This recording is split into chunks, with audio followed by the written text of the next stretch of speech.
Bom, vamos orar mais uma vez, agradecendo ao Senhor por tudo que foi dizimado e ofertado e contribuído aqui na casa do Senhor. Estarmos orando também pela palavra que o Senhor colocou em nosso coração nesta noite. E orar também pela vida do pastor Renê. Quem esteve aqui no culto da manhã, ou assistiu através da live, o pastor Renê não estava se sentindo bem nesta manhã e não está presente aqui agora. Embora se fosse da vontade dele, estaria aqui. Mas aí a gente conversa com ele para ele ficar em casa descansando, se recuperando e cuidar da saúde. Então vamos orar, agradecendo ao Senhor por esta oportunidade. Querido e amado Deus, muito obrigado por mais um dia que o Senhor nos concede. Que a tua graça e o teu perdão estejam sobre nós. Que a vida abundante que o Senhor tem prometido para cada um de nós venha em nossas vidas acontecendo nesse dia oportuno que o Senhor nos separou. Seja conosco na condução desta palavra. Que ela alcance o objetivo, Senhor Deus, que é resgatar vidas, reconciliar vidas, restaurar vidas para o reino do Senhor. Ó Pai, nós oramos também pela vida do pastor Renê, responsável, pastor desta igreja. Que o Senhor conduza o teu servo numa recuperação plena, para a honra e glória do Senhor, para testemunharmos e continuarmos testemunhando do teu favor e da tua presença. Em nome de Jesus. Amém e amém. Bom, o tema nosso desta noite, nós estamos no ano da restauração. O ano de 2021 é o ano que nós denominamos como um ano da restauração. Visto que passando um ano de 2020 totalmente adverso a tudo que nós conhecíamos nas nossas vidas. Estamos aqui como resultado desse ano que nós precisamos aprender algumas coisas, a conhecer novas coisas, a lembrarmos de alguns fatos que nós só víamos em filmes. Até então, não tínhamos dimensão do que era vivermos numa pandemia. E aí, nos trouxe um novo aprendizado. E aprender é uma questão de desenvolvimento do ser humano. O ser humano ele precisa continuar aprendendo o tempo todo. Nós muitas das vezes pensamos que nós só aprendemos na escola. Aí saímos da escola e não temos nada para aprender. Não. A vida é uma vida de aprendizado. Nós só vamos deixar de aprender alguma coisa quando nós partirmos deste mundo. Porque enquanto estivermos neste mundo, por mais novo ou velho que você seja, você vai precisar aprender algumas coisas. Quando você vai no banco, muitas das vezes, ou vai no caixa eletrônico, e tem pessoas que têm dificuldade com o caixa eletrônico, porque não aprenderam a lidar com uma tecnologia que não tem para onde voltar.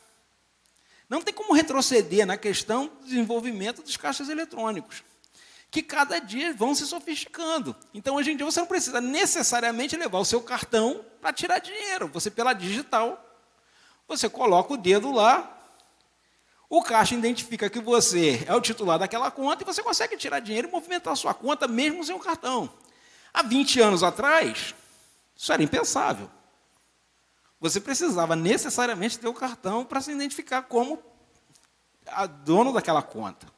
Então, nós vamos vendo que o aprendizado faz parte do desenvolvimento.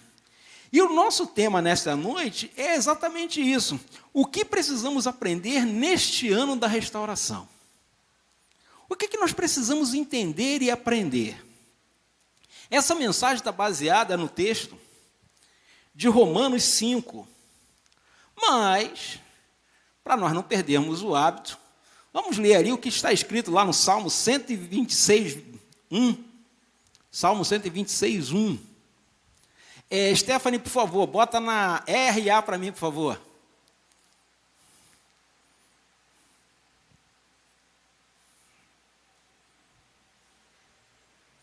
Enquanto ela troca ali, o texto diz assim: quando o Senhor restaurou a sorte de Sião, ficamos como quem sonha.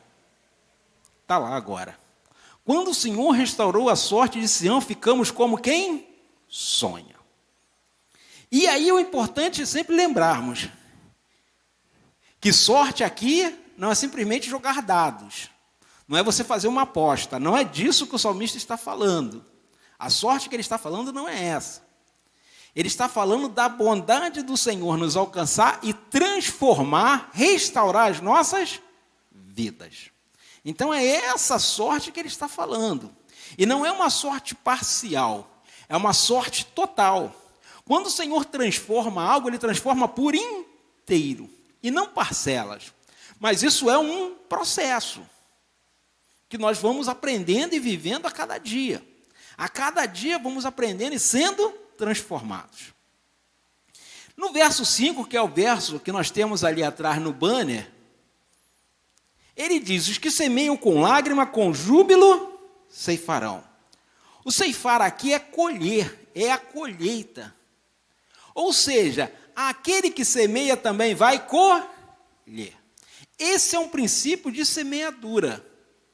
É um princípio bíblico que é um princípio humano. É um princípio terrestre, terreno. Quem semeia também precisa colher. Não tem para onde correr. E aí, infelizmente, tem algumas pessoas que ensinam errado. Que é falar assim, você precisa trabalhar para semear e depois aproveitar e colher. Quem fala isso é porque nunca trabalhou com agricultura.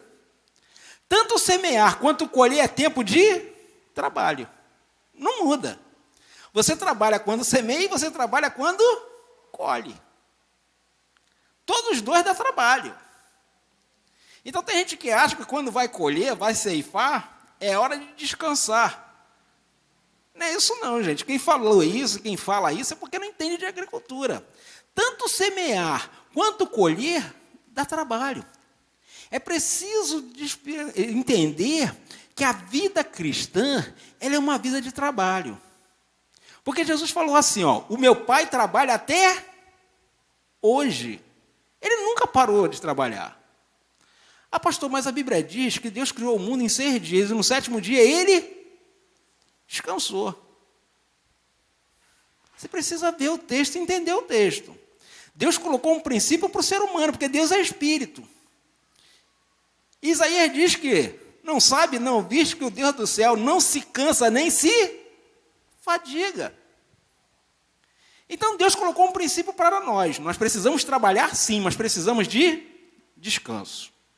É um princípio para o ser humano.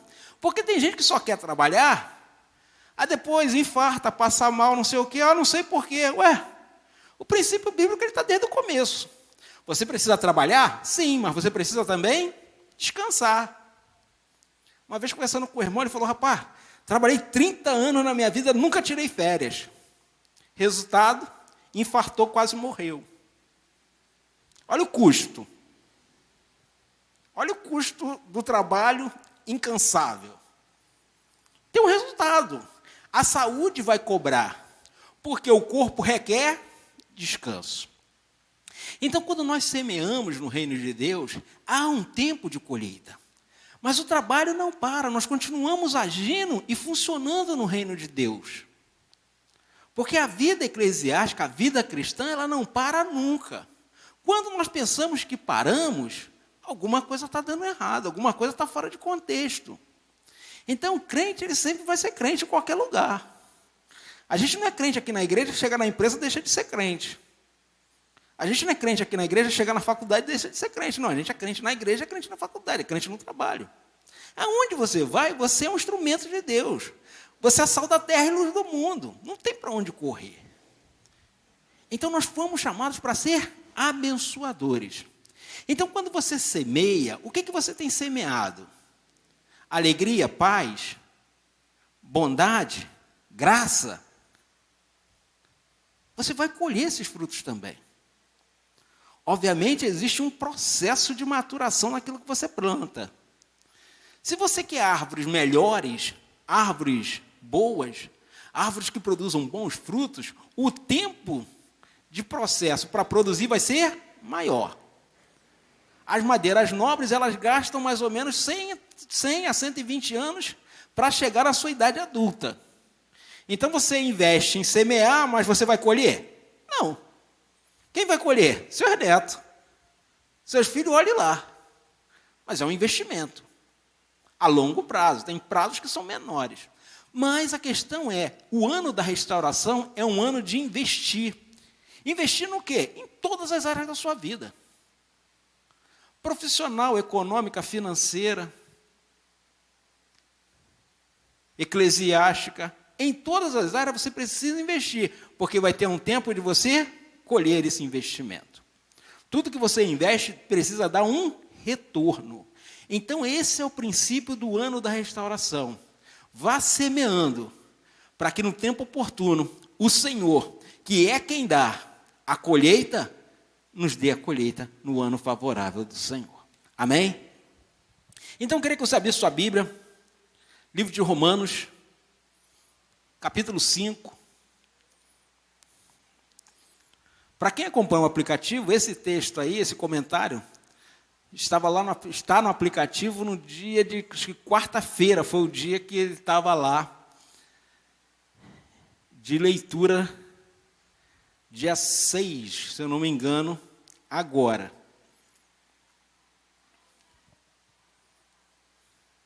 Então, você que achou aí o livro de Romanos, você que não trouxe sua Bíblia, nós temos aqui o multimídia.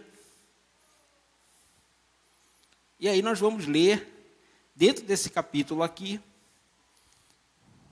algumas coisas que nós precisamos aprender. Nada do que eu vou falar aqui, gente, é novo. Você que tem 10 anos de igreja, você já ouviu isso aqui umas 10 vezes. Você que tem 50 anos de igreja, aí, sei lá quantas vezes você já ouviu. Mas é só que nós precisamos aprender algumas coisas e nos lembrar do que nós aprendemos. Porque o aprendizado pedagógico é assim, a repetição nos faz memorizar e aprender melhor aquilo que foi dito. Então, o processo de repetição é para que nós fixemos aquilo que nós aprendemos. Então, nesta noite, nós vamos fazer a seguinte pergunta, que é o nosso tema. O que precisamos aprender neste ano da restauração? A primeira coisa é que já somos justificados diante de Deus. Esse é o primeiro princípio. Já somos justificados diante de Deus. Nós não seremos, nós já somos.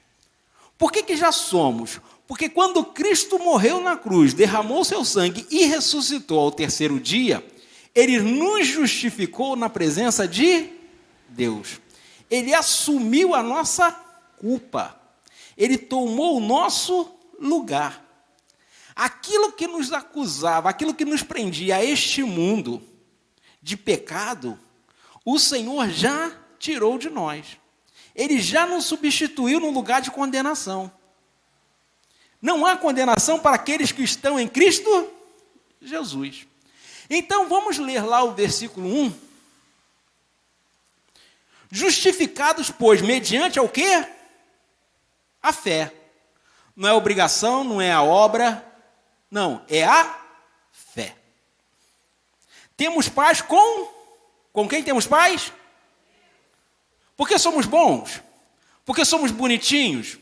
Porque estamos com dinheiro no bolso? Carteira cheia, é por isso? Não. Por que temos paz com Deus? Ele diz aí, por meio do nosso Senhor Jesus Cristo.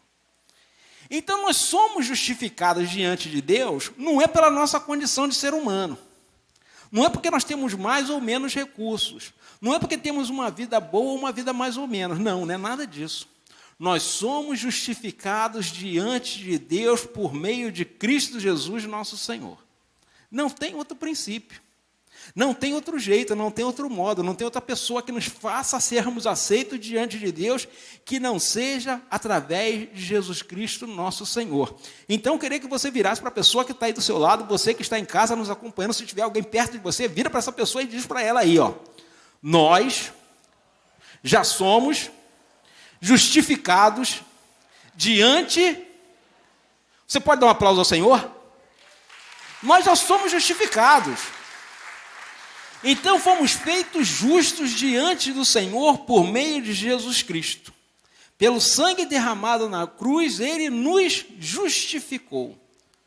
Fomos feitos justos na presença do Senhor. A segunda coisa que nós temos que aprender, como fomos justificados, que é resultado da primeira, por já termos sido justificados, nós hoje temos acesso à graça de Deus. Através da justificação, nós temos acesso à graça de Deus. Ele diz aí no versículo 2, por intermédio de quem? De quem? Jesus Cristo, amém? Que é a continuação do primeiro. Ele termina dizendo Jesus Cristo no primeiro, e aí ele diz, por intermédio de quem obtivemos igualmente acesso pela fé, ele continua afirmando que é pela fé. E esta é a graça na qual estamos firmes e gloriamos na esperança da glória de Deus. Temos acesso à glória de Deus, acesso à graça de Deus. Mas se você voltar um pouquinho aí, lá em Romanos 3, diz que todos, completo, quer judeu, quer grego, quer gentio, todos pecaram. Sem distinção. De Adão até o ser humano que está nascendo nesse segundo, todos pecaram. Todos. Todos. Independente de nacionalidade, de crença, de religião, de poder aquisitivo, a Bíblia nos coloca todos como iguais. Todos pecaram. E foram destituídos, e foram excluídos, separados, desprovidos da glória de Deus. Mas agora, por intermédio de Jesus Cristo, essa graça nos foi concedida e nós temos esperança na glória de Deus. Então, a segunda coisa que nós precisamos aprender neste ano da restauração, que nós temos acesso a essa glória que foi perdida pelo pecado. Porque já não há mais condenação em nós. Porque Cristo foi condenado em nosso lugar. Ele aceitou pagar o preço por nós. Porque tem gente que acha que para Jesus Cristo era tudo automático, tudo mecânico. Por falta de erro, ou por falta de conhecimento bíblico, de leitura bíblica, tem gente que acha que Jesus Cristo veio aqui só passar férias. Não, gente. Quando a gente lê a oração de Jesus no Getsêmani, nós vemos que havia um conflito. Lembra da oração de Jesus no Getsêmani? Senhor, se possível, passa de mim o quê? O que está por vir. O sofrimento, a humilhação, a rejeição. Ser condenado por um crime que eu não cometi. Se possível, passa de mim. Havia um conflito entre o Deus que estava se manifestando em terra e o homem que estava nele. Porque Deus, Jesus é 100% Deus, mas 100% homem. Havia um conflito. Porque tinha uma obra para ser feita, mas esse homem que está aqui, carnal, sabe que havia um momento de sofrimento a passar. Então Jesus não veio aqui passar férias. Ele veio aqui para sofrer as mesmas tentações que eu e você passamos. Ele podia dizer, eu não quero morrer por essa gente, não. Eu vou morrer por essa gente. Mas esse pessoal não vai me reconhecer, não vai me agradecer, não vai me louvar, não vai fazer nada por mim. Então havia um conflito, mas ele aceitou esta obra, ele aceitou esta missão. E por ele ter aceitado, e aí o apóstolo Paulo diz assim, que ele foi até a morte, morte de cruz. Uma morte de vergonha, de humilhação, não era uma morte qualquer.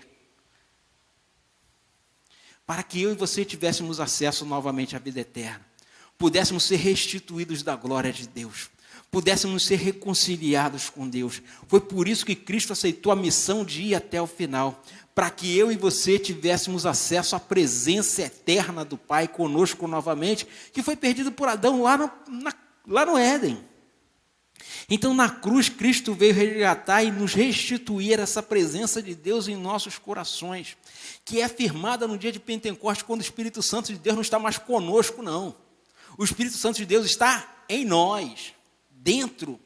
Ele é parte nossa. Nós temos o Espírito Santo de Deus atuando em nós. No passado, eles tinham o Espírito Santo atuando com eles. Mas hoje nós temos o Espírito Santo de Deus atuando em nós. Então nós precisamos entender que nós temos um novo processo. Nós estamos debaixo de uma nova ordem. Um novo sumo sacerdote assumiu o poder. Assumiu o seu posto. É um sumo sacerdote que ele não morre mais, ele não é mais temporal, ele não tem mais 50 anos de serviço prestado. Não, ele é eterno, a sua obra também é eterna. O sumo sacerdote ele não ofereceu algo pelo pecado do povo, ele se ofereceu. E esse novo sumo sacerdote é Cristo, autor e consumador da nossa fé. Então essa obra redentora nos deu acesso à graça de Deus, à glória de Deus, que todos como pecadores haviam perdido.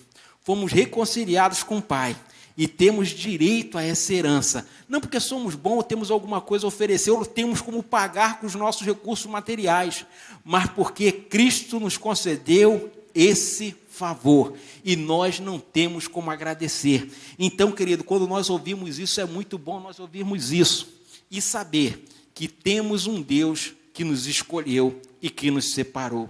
Embora não sejamos ninguém importante nessa terra, Deus nos ama, Deus nos chama, e devotou, entregou seu próprio Filho, para que eu e você tivéssemos vida, e vida com abundância. Então, a segunda coisa que você precisa entender e aprender é que você tem acesso à graça, à glória de Deus. Você não depende mais do sumo sacerdote para fazer isso para você. Você não depende de mais ninguém. Você tem acesso direto à presença do Pai. Amém? Terceira coisa que você precisa entender e aprender nesse tempo da restauração é que as adversidades do tempo presente não pode nos abater, não pode nos entristecer, não pode fazer que a nossa fé venha esmorecer.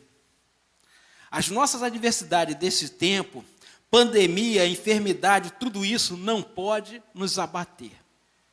Não pode deixar-nos para baixo. Não pode fazer que nós esqueçamos que nós temos acesso à presença de Deus, acesso à glória de Deus. Porque os conflitos, as adversidades que nós passamos são muito fortes. Você imagina uma pessoa entubada, a família vendo o sofrimento da pessoa, acompanhando esse sofrimento. Os recursos da medicina não conseguem acompanhar, não conseguem desenvolver, não conseguem restabelecer esse paciente. Imagina o sofrimento. E aí vem a dúvida, vem a dor, vem o sofrimento. Mas nós não podemos deixar que isso nos abata. Podemos nos entristecer? Sim, porque faz parte. O sofrimento dos outros, da nossa família, é pior do que o nosso. Porque muitas das vezes, quando nós passamos por um processo amargo, doloroso, difícil, nós conseguimos nos recuperar. Mas quando está sofrendo aquele que nós amamos, um filho, uma filha, um pai, um neto, aí esse sofrimento é pior. E aí a nossa incapacidade de conseguirmos lidar com isso nos abate, faz com que a nossa fé esmoreça. Mas nós não podemos deixar que esse sofrimento desse tempo presente venha esmorecer com a nossa fé. E aí ele está escrevendo, aí a partir do versículo 3, ele diz, não somente isto, mas também nos gloriamos nas próprias tribulações, sendo que a tribulação produz o quê? Perseverança. E a perseverança o quê? A experiência. A experiência é a esperança. Ora, a esperança não confunde, porque o amor de Deus é derramado em nossos corações pelo Espírito Santo que nos foi outorgado, nos foi doado, nos foi concedido por aquele que tem autoridade para fazer isso. Ele nos foi confiado por alguém que tem essa autoridade para nos confiar, esse Espírito Santo, que nos aproxima do Senhor. Porque o próprio livro de Romanos vai dizer que nós nem sabemos orar, como convém. E mais o Espírito Santo de Deus leva as nossas orações até a presença do Senhor, porque ele esquadrinha o nosso coração e sabe daquilo que nós precisamos. Então, quem nos ofereceu, quem nos outorgou esse poder de termos acesso à presença de Deus, até mesmo quando não sabemos expressar exatamente o que queremos, é o próprio Deus. É o próprio Senhor Jesus que nos outorgou este poder, de conseguirmos nos comunicar com o Senhor, mesmo quando o nosso vocabulário é pobre, quando nós não sabemos exatamente o que precisamos falar. Então, ele vai dizer aqui, ele vai dar um passo a passo. Ele vai dizer, a tribulação produz uma perseverança. Quando você passa por um momento difícil, você vai aprendendo algumas coisas. Na segunda vez, você já está melhor preparado. Você vai identificando algumas situações. Você vai identificando algumas coisas. Porque a tribulação, na primeira vez que ela vem, você está desprovido de qualquer entendimento. Você nunca passou por aquela situação. Mas quando você começa a ver aquela situação se repetindo, você vai tomando alguns cuidados. Por quê? Você vai ganhando o quê? Experiência. Através do quê? Da perseverança. Você passa pela tribulação, você persevera, você ganha uma experiência. E aí, muitas das vezes, você vê um irmão passando pelaquela mesma situação. Mas aí você já tem a experiência daquilo. Aí você fala, meu amigo, se você for por aqui, você vai dar errado. Vai dar ruim. Porque você conhece aquele processo. Você viveu aquele processo. Você muitas das vezes tentou de forma errada e o resultado não foi aquele que você queria. Mas quando você passa a acertar, você sabe como fazer. Você cria um método para passar por aquela tribulação. Você passa a aprender. Então ele está exatamente nos falando isso aqui. Você na tribulação, você vai ter uma perseverança que vai te dar uma experiência de como proceder ou não proceder na tribulação. Aí tem uma frase que é muito interessante. Não adianta você procurar resultados diferentes se você continua fazendo as mesmas coisas. Se você continua plantando laranja, quer colher mamão? Funciona? Não, gente. Se você quer colher mamão, você tem que semear mamão. Você não pode semear laranja querendo colher o mamão. Não tem para onde, gente. O processo não funciona. Então, quando você passa pelo momento de tribulação, que você persevera, que você ganha essa experiência, você passa a ter o quê? Uma esperança. De que tudo aquilo pode vir, pode, mas aquilo vai passar. Porque a tribulação ela não vai durar a vida inteira. A não ser que eu me coloque lá. Tem gente que vive buscando lugar para se colocar. Ele quer sempre se colocar numa zona de perigo. Ele quer sempre se colocar numa zona de desconforto. Ele quer sempre se colocar num lugar perigoso. Vou te dar um exemplo bem prático. E bem fácil de entender do sujeito que quer se colocar num lugar perigoso todo mês.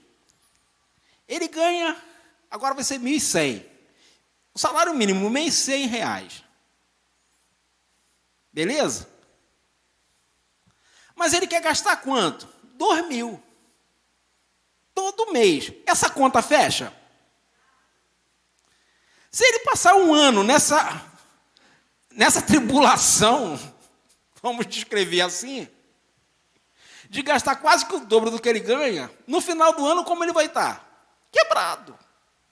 Não tem para onde correr. Nome sujo, fugindo do vizinho que emprestou um dinheiro, fugindo do irmão, do primo que emprestou um dinheiro. Vai ou não vai? Mas aí ele precisa cortar o quê? Os gastos. Isso aqui estamos gastando demais, tem que diminuir. Não dá para lanchar na lanchonete. Vamos comprar um hambúrguer e fazer dentro de casa. Vamos reduzir os custos. Mas se ele quiser manter o mesmo padrão que ele tinha, não vai dar certo, gente. Então, se ele não aprender a conviver com aquilo que ele tem, ele não aprendeu nada.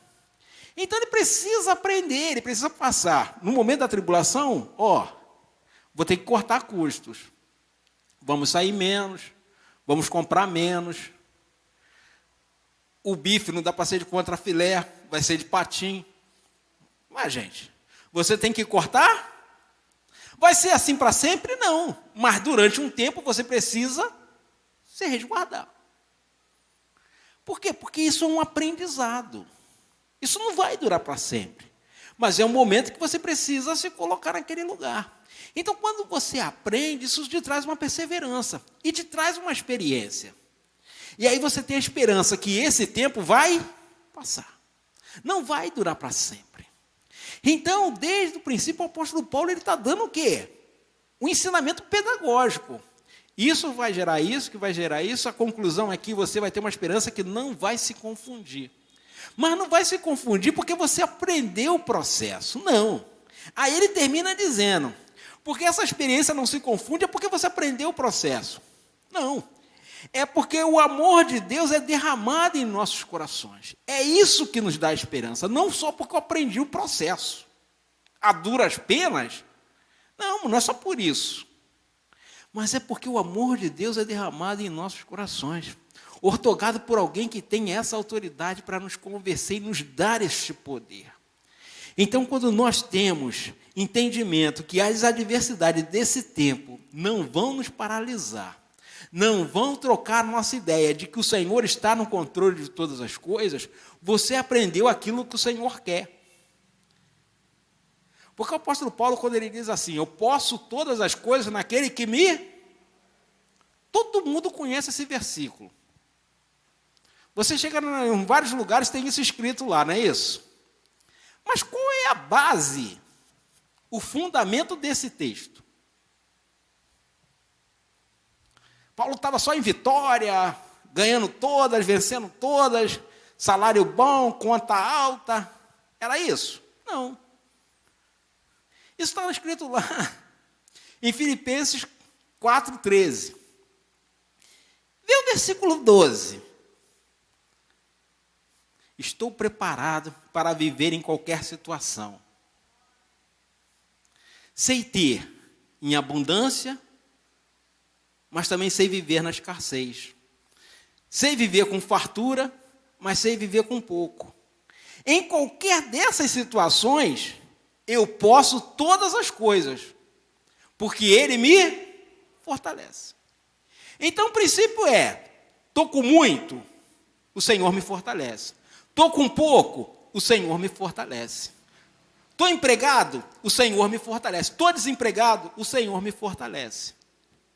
O princípio de Deus me fortalecer não muda de acordo com a circunstância que eu estou vivendo. É isso que ele está falando. A adversidade do tempo presente não vai mudar aquilo que eu acho, aquilo que eu penso a respeito do Senhor e aquilo que o Senhor pensa a respeito de mim. É isso que ele está falando conosco. Por isso ele diz, eu posso todas as coisas porque Ele me fortalece. Não é porque a situação está dizendo o contrário. Então nós precisamos entender que essa adversidade desse tempo presente não pode nos abater. Pode ter tristeza? Até pode. Mas isso não pode dominar o nosso coração. Nós não podemos deixar. Porque nós sempre temos que acreditar que o Senhor nos prometeu uma vida abundante. E aí, para nós prosseguirmos aí, o que precisamos aprender nesse tempo da restauração, neste ano da restauração? Que Deus já nos concedeu a maior prova do seu amor. Isso aqui, gente, nós poderíamos parar até a mensagem aqui. Deus já nos concedeu a maior prova do seu amor. Coloca o versículo aí para nós, Stephanie. Vamos ler todos juntos? Mas Deus prova o seu próprio amor para conosco pelo fato de Cristo ter morrido por nós, sendo nós ainda... O que nós oferecemos para Cristo morrer por nós? Nada. Queremos nós para Cristo morrer por nós? Ninguém. Mas Deus se compadeceu de nós na condição de todos que somos pecadores, ou éramos pecadores, porque agora já fomos justificados por Cristo, e nos concedeu o amor, nos concedeu a sua graça. E 0,800, gente, de graça mesmo. Para nós, para Cristo teve o preço de sangue, mas para nós foi nos ofertado, foi nos doado, foi nos entregue. É uma dádiva, é um presente. O melhor presente que nós recebemos em nossas vidas. Então, o que nós precisamos aprender? A maior demonstração de amor que Deus poderia ter nos dado, Ele já nos deu. Não é a cura. Não. Não é um milagre. Não. Isso é um processo, isso é consequência. A maior prova já nos foi dada, de que Cristo morreu na cruz, sendo nós ainda pecadores. E nós não temos como mensurar ou pagar isso. Então, quando Deus faz essa afirmação, o apóstolo Paulo faz essa afirmação através de que Cristo morreu por nós, sendo nós ainda pecadores, essa é a maior prova de amor que Deus tem para comigo e com você. E aí, ele continua aí.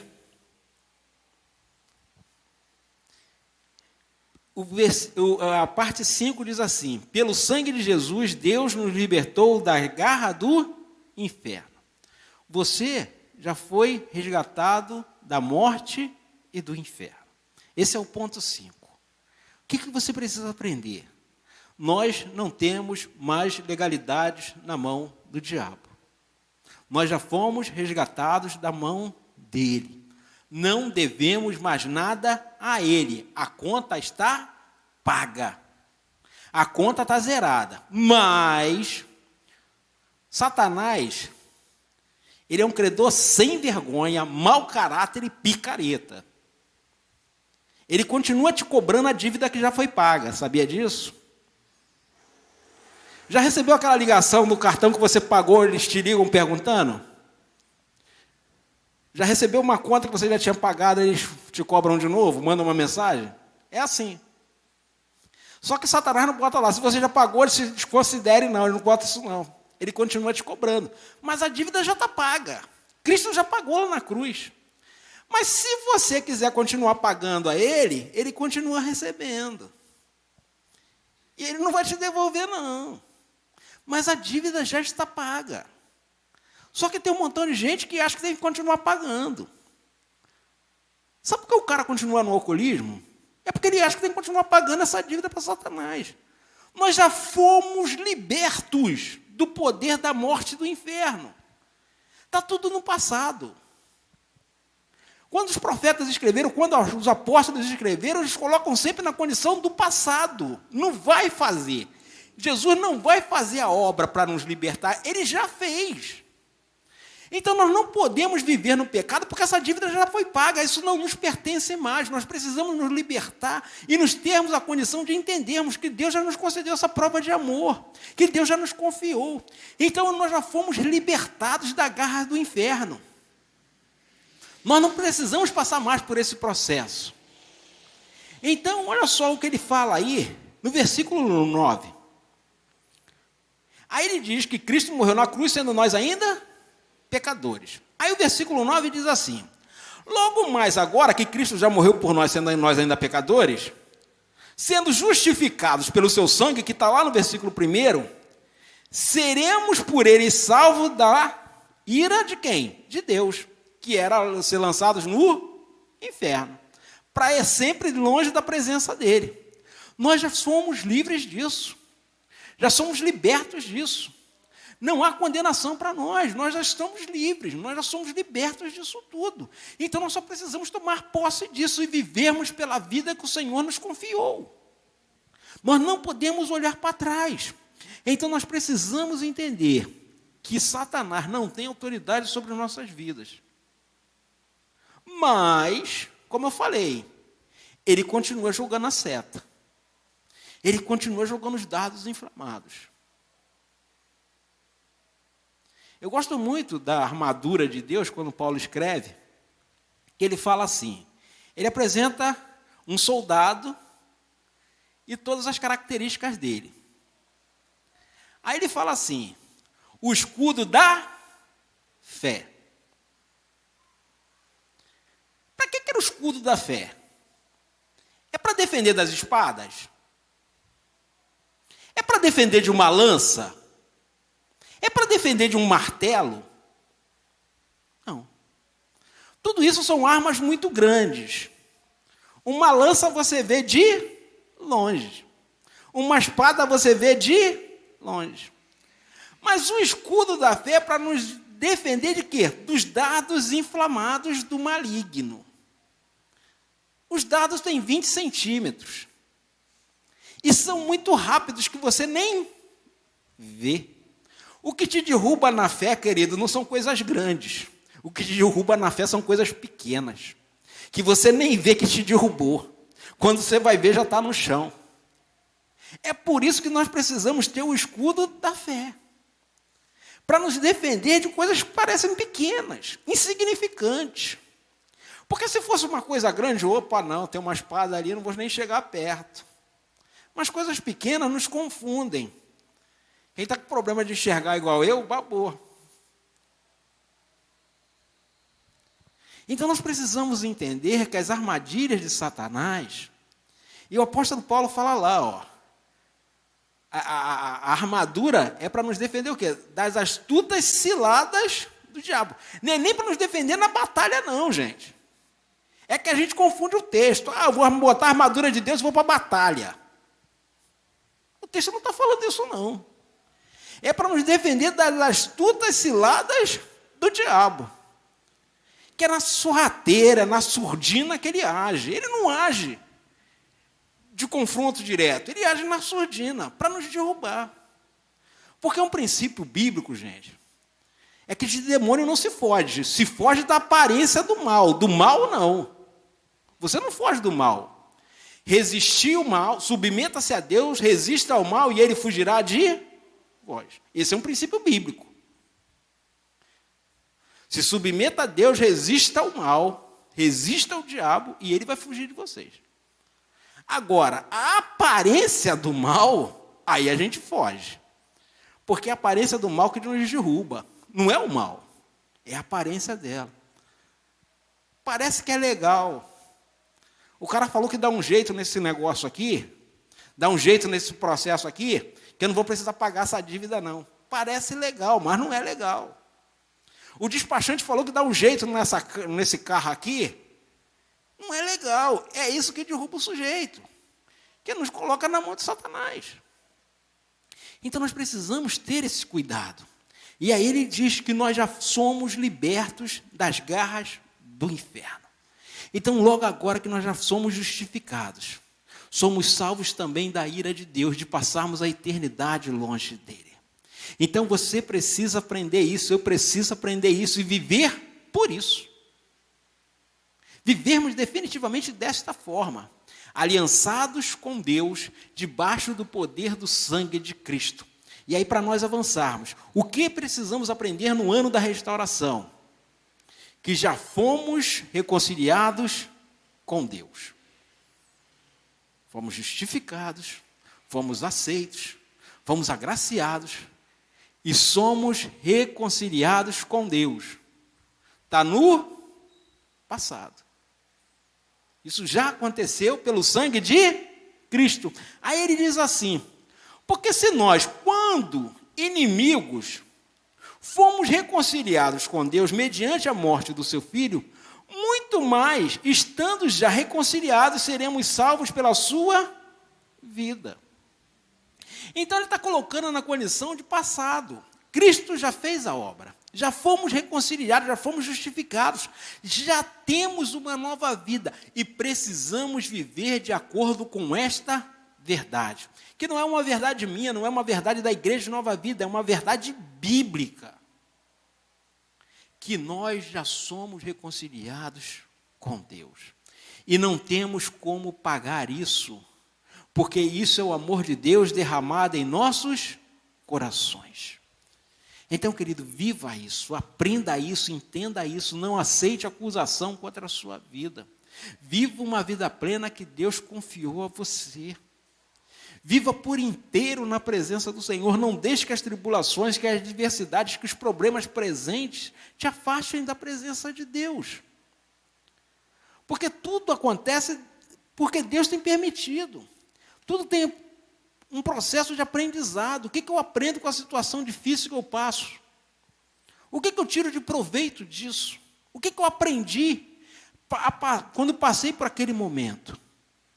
Então nós precisamos entender que esse processo que nós passamos, a experiência que nós adquirimos nesse tempo, nos deu essa esperança, e essa esperança ela não pode ser confundida. E aí, para nós terminarmos, sendo reconciliados com Deus, nessa vida, nós só podemos nos honrar, só podemos nos sentir privilegiados de uma coisa. Se você quer se sentir honrado por alguma coisa nessa terra, se você quer se sentir privilegiado, reconhecido por alguma coisa nesta vida, só tem uma coisa. Sinta-se honrado por ter sido reconciliado com Deus mediante o sacrifício de Cristo na cruz. É a única coisa. Se alguém quer se honrar, que alguém quer ser glorificado nessa terra, se honrem em saber que foi reconciliado com Deus, que é o que ele vai dizer aí no versículo 11. E não apenas isto, que fomos reconciliados, mas também nós nos gloriamos em Deus, por nosso Senhor Jesus Cristo, por intermédio de quem recebemos agora a reconciliação. A única honra que nós temos nessa vida é saber que nós somos reconciliados com Deus, que nós somos privilegiados de estar na presença de Deus, que não tem outro lugar para nós estarmos, aceitos na presença de Deus, nós que quando éramos inimigos dele, é o que ele disse no versículo ali. Coloca o versículo 10. De repente a gente passei rápido e você não entendeu. Quando nós éramos inimigos de Deus, não estávamos nem aí para Ele, Ele já nos confiou Jesus Cristo, já nos entregou Jesus Cristo. Agora que fomos justificados, o que Deus não pode fazer por nós, gente? Tem ideia e dimensão do que esse versículo está dizendo? Que sem você nem conhecesse Deus, nem saber de quem Ele é, Ele decidiu se reconciliar com você. Agora que você já foi reconciliado, justificado, aceito na presença dEle, você acha que tem alguma coisa que Ele não pode fazer pela sua vida? Você acha que tem alguma coisa que Ele não pode te conceder? A gente não tem dimensão do significado desse versículo, gente. É um processo que Ele vai nos ensinando. Fomos justificados na presença dEle. Fomos aceitos na presença dEle. Fomos nos reconciliados com Ele. Tudo isso por quê? Pela graça dEle. Não entramos com nada, não oferecemos nada, não doamos nada. Tudo isso a princípio de Deus. Tudo isso feito pela bondade e pela misericórdia de Deus. Agora que Deus já fez tudo isso, você acha que Deus não pode te dar uma cura? Você acha que Deus não pode te dar uma vaga num serviço público, querido? Você acha que Deus não pode te dar um milagre? Você acha que Deus não pode te dar uma bênção de restauração na sua família? O que Deus não pode fazer por nós, gente? Se nós já fomos apresentados a eles, aceitos diante dele. Todas as coisas são possíveis àqueles que creem. Você crê? Você acredita que a obra de Deus na sua vida já foi completada, ela já foi feita? Então viva por isso, celebre isso, aceite isso. Ninguém é melhor do que você. Os personagens bíblicos, gente, eles não são melhores do que vocês. Eles não eram super crentes, super homens, mulheres maravilhas, não. Isso é personagem de filme da Marvel, da Warner. Não, gente. Eles eram gente como nós. Eu guardo o texto do apóstolo Tiago, que em Israel Elias é o profeta suprassumo, né? Que aí o profeta Malaquias diz que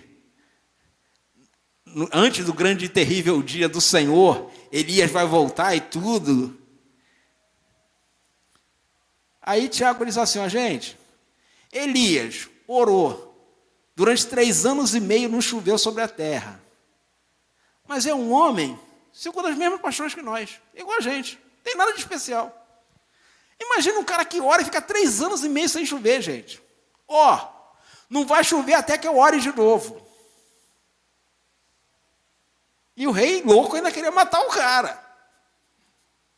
Pô, gente, só vai voltar a chover se o cara orar de novo, se eu matar o cara, para não chover o resto da vida. Mas aí a gente vê que o apóstolo Tiago coloca ele como? Na mesma condição de eu e você. É um homem segundo as mesmas paixões que nós temos. Não existe super crente, não existe super mega crente, não, gente. Todos estamos diante do mesmo Deus, na mesma condição, de que éramos pecadores, mas fomos aceitos na presença dele. Então, querido, comece a refletir, interiorizar isso na sua vida, comece a aprender para que você viva plenamente o ano da restauração. Você foi reconciliado com Deus mediante ao sacrifício de Cristo na cruz. Não oferecemos nada a Deus, não ofertamos nada, não doamos nada. Isso é sinal da misericórdia de Deus em nossas vidas. Eu queria que você se